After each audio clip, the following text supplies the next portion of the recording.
GeoTeric's isoproportional slicing tool has two options for the input volume for the analysis. You can do the analysis over a standard attribute volume such as the reflectivity, or over a color blend, an RGB color blend. So which one is the best one to use? Well, if we're using standard reflectivity data, like we can see here, we can see more clearly whether the isoproportional slices that we're creating, these white lines, are going to be lined up with the reflectors in the data or not, and we can see how well they conform and how divergent they are. When we do the analysis, we have a number of different attributes that we can calculate over each individual slice. And for all of those attributes, the results are appropriate when you run them on the reflectivity data. So, for example, here I can look at the maximum positive amplitude and the maximum negative amplitude, and it tells me, shows me those results for that slice. The good thing about running the isoproportional slicing on reflectivity data is that you get information about whether you've got a hard or a soft boundary. You can see the differences between your peaks and your troughs.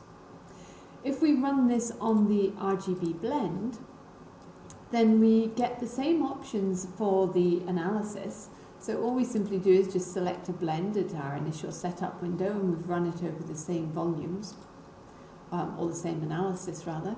And what we can see is that when we look at the maximum positive amplitude, because an RGB blend doesn't have peaks and troughs, what the positive amplitude gives us is the maximum amplitude in the RGB blend, or in the three frequency volumes that comprise the RGB blend. Those three frequency volumes, the maximum amplitude is then reblended into what we see here. We can also, rather than having a negative amplitude, this gives us the minimum amplitude from the three frequency volumes. So now you see what the lowest amplitude is doing in that slice. And this can bring up a lot of subtle details that you don't really see when you're only looking at the highest amplitude. The maximum peak trough amplitude, again, doesn't really give you that much of information when you're looking at an RGB blend. And the RMS is very similar to the maximum positive amplitude.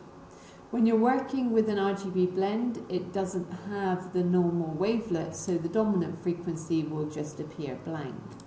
So the main attributes to use when you're using a blend are the maximum positive, which will give you your maximum amplitude, the minimum amplitude, as the two that are the most useful. So which one should you use? Well, using the RGB blend gives you all that information and facies, stratigraphic information that you can see in an RGB blend, and it makes that even more apparent and allows you to scroll down through the different slices and see how your facies and your stratigraphy is changing down through the section. So it's a great way to scan the section for your lithology changes and your stratigraphic changes. But doing it on the reflectivity data is better if you want to know the differences between your peaks and your troughs, and you want that phase information. You want to know if it's a hard or a soft boundary. Also, if you want more specific analysis, so if you want to be able to see the difference between your RMS energy and the maximum peak trough, which both are going to be very similar, but this allows you to look at both and see the differences between them.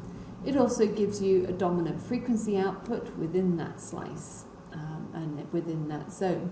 So you can do more analysis using a reflectivity volume than you can with the RGB blend, but the RGB blend probably gives you more stratigraphic and facies information.